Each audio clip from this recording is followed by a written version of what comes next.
Mr. Sudhakar, how are you? I'm good, thank you, Ashvitha. So, you are excited about your next book? I'm as excited as anyone. It's like, been working on it for a long time, more than a year now. Therefore, this is going to be very interesting for me, not just from a personal point of view, but also professional point of view, because the book is about the founder, the man who saw tomorrow. In real sense, N.J. YASASWY was our founder at ICFAI group. So, personally and professionally, it is something like that I look forward to. Yeah. So, he's a phenomenal, a visionary, and the doer. I just got to read a gist about him, and I was really, really inspired. So, what is your experience with him? How Uh, was it to be mentored by him? according to me, he is a trailblazer in terms of embarking on things that were hitherto untouched. So, therefore, he was a man who saw where nobody else saw an opportunity. In that sense, he was a pioneer. Working with a leader who is fueled with this kind of passion to lead, to invent, and to transform organizations and people is a great opportunity in one's life. So that opportunity I was given, and therefore I'm always grateful to N.J. Yashasvi Garu. And uh, while working with him in person, I have realized that he's quite unparalleled in terms of intellect and sense making. Therefore, a large part of my leadership building has happened due to his mentoring, and he had taken me under one very important aspect, and he used to tell me very often that I knew intuitively you could do this, but then much before saying that, he gave me an assignment, and I could do that assignment appropriately, very positively. And after that, this compliment used to flow in. I knew intuitively you could do this. So what I wanted to say is that people sense that he displayed by looking at people and trying to understand what they are capable of, seeing the potential in people which they themselves could not see, is a great skill. And I think as a leader he possesses that, and I'm thoroughly moved because of that opportunities that he created by based on that skill. And even I never thought that one could actually look at this. If he had given me a white piece of paper and asked me to write what you wish to do here in this organization, I wouldn't have actually thought about so many things. But on my behalf, he has thought, and similarly on 50 other people's behalf, he has written like that and chartered their professional journeys, and therefore all of them are going to be very thoroughly and deeply grateful to this leader under whose mentorship we have cut our teeth. Yeah, so it's really inspiring. Do you think it's his intuition that set him apart? And what was his masterstroke move? In terms of organization, his masterstroke move was to think ahead of his time, and therefore appropriately we titled the book as The Man Who Saw Tomorrow. While the discussion is not just only towards education, he had already displayed his prowess in terms of other businesses that he has started. Some of it he may not be completely successful, but then he could see the tomorrow in every opportunity, which many others were blinded to. So that is his remarkable, outstanding quality as an entrepreneur, with a huge fire in the belly and an amazing clarity in thought, and of course, well-meaning leadership that he displayed every single day. On average, every day we used to have at ICFAI roughly about 6 meetings, detailed meetings, and in every meeting he used to come across as the person who is intimately closer to that particular department in resolving their issues. There was a very tough review process when the meeting happens. It is very difficult to withstand that kind of an onslaught. At the same time, towards the second part of the review, there are solutions that are coming by, clear direction coming by. It is not that you do this somehow. It was about perhaps you can do like this, A, B, C, D. I think that is solution oriented leadership, hugely invested in problem solving, standing by the people, building the institution, thereby achieving the larger objective of building the nation. So I completely agree with you. I think it's better to work with people who are very tough, so that even we will be able to build our caliber accordingly. And that's what even I've learned from my corporate journey. So I think Very good. you've been under really good mentorship. So you are a branding guru, I would say that way. And when I learned about him, I understand that he understood the nuances of marketing and branding a lot. So I think, according to him, scaling gives branding. So this was something which I read. So what did you learn? Was it he who inspired you to kind of get into marketing and branding? No, I was already specializing in branding right from my MBA days, and all my subsequent work in corporate has been in branding. I've always been specialized in branding. The second thing, when I came to ICFAI, I understood that this man is at a different league altogether in terms of consuming what marketing is all about. Although his background has been in finance, in chartered accountancy, but he's a thoroughbred entrepreneur and a leader who could look at things that textbooks cannot give you or experience could not have given. So he's been gifted with an amazing common sense, ingenuity, innovation, and the spirit of jumping at things. So when it comes to branding, I think he has given me templates of branding which were not part of my learnings earlier. And institutional branding, building institutions, scale is equal to branding is what he has taught all of us, and especially me.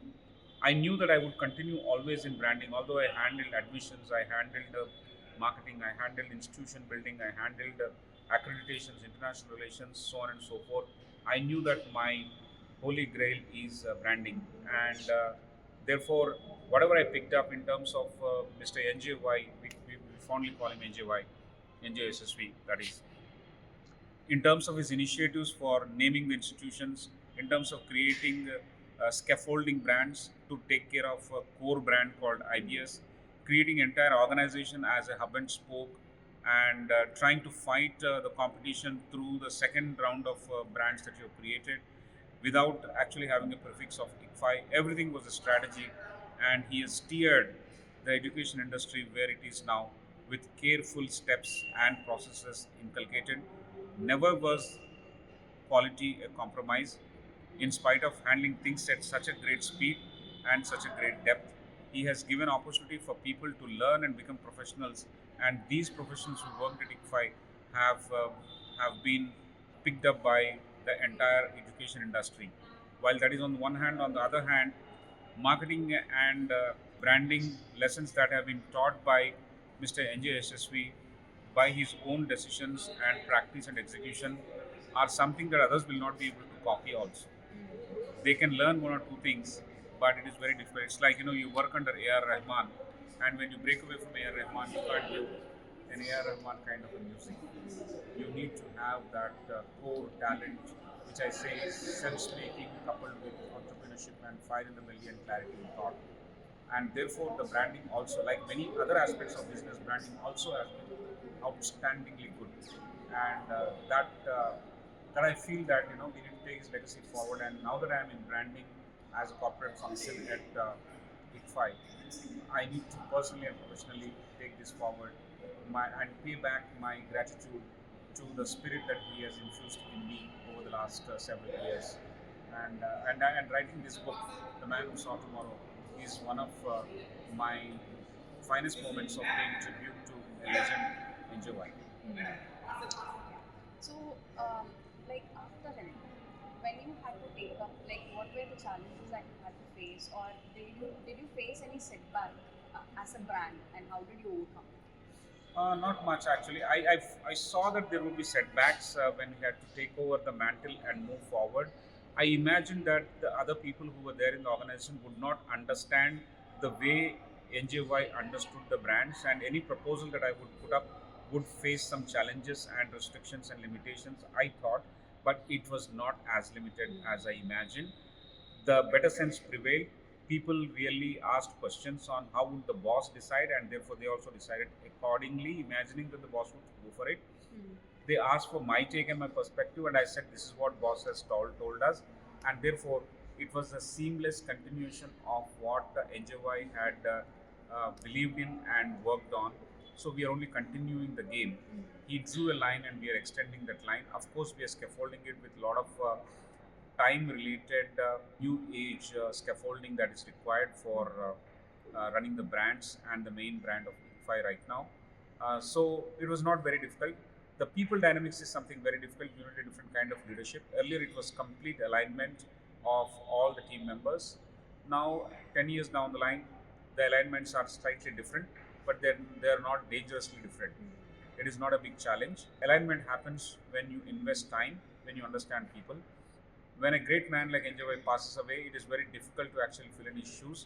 From that lens, if you look at, you will tend to understand the challenges and not evaluate anyone very harshly.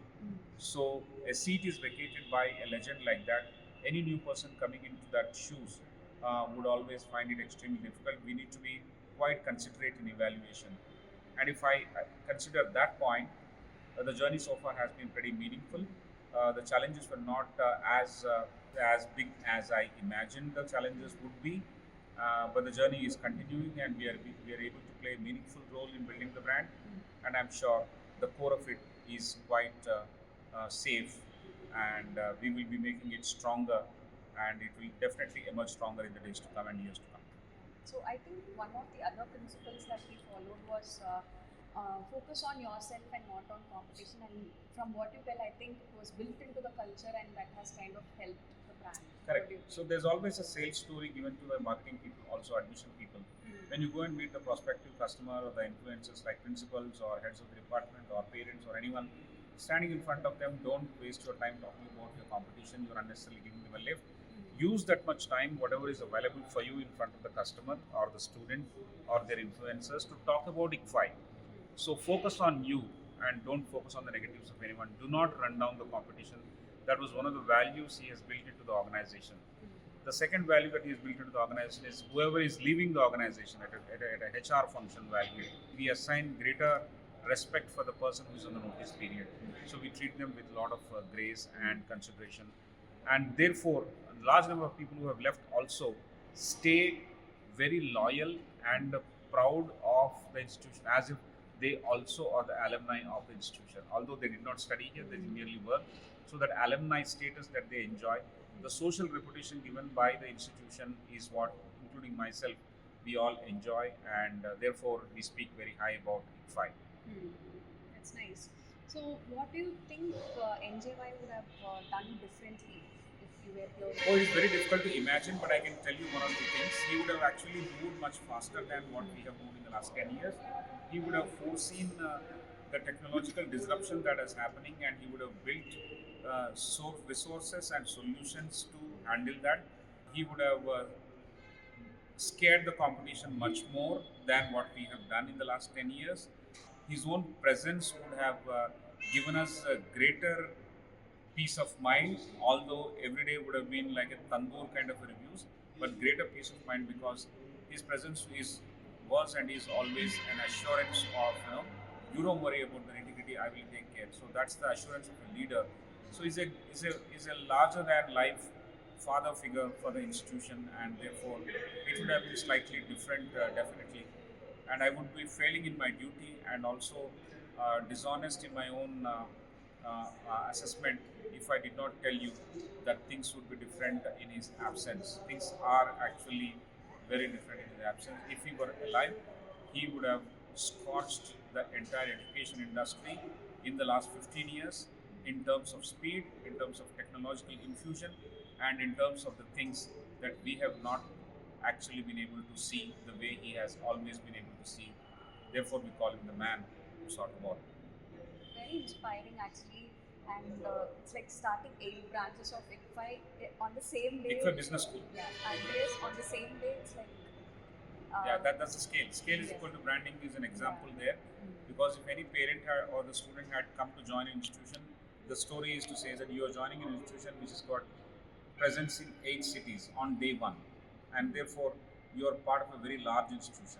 When you don't have money for advertisements, when you don't have too much money for building classrooms and physical infrastructure, you need to have clarity in thought and create that scale, and that scale will turn into branding and it will favor your motives. and therefore it worked very well. That experiment is an amazing strategic insight given by NJY, and we are reaping benefits for his strategic farsightedness. Yeah, so what we understand is like NJY has been an epitome of positivity and he's been the greatest risk taker and he's really inspiring and wish you all the very best for your book and we wish that it reaches more and more people and we also take inputs from the book. Thank you so much. Thanks for reading the book.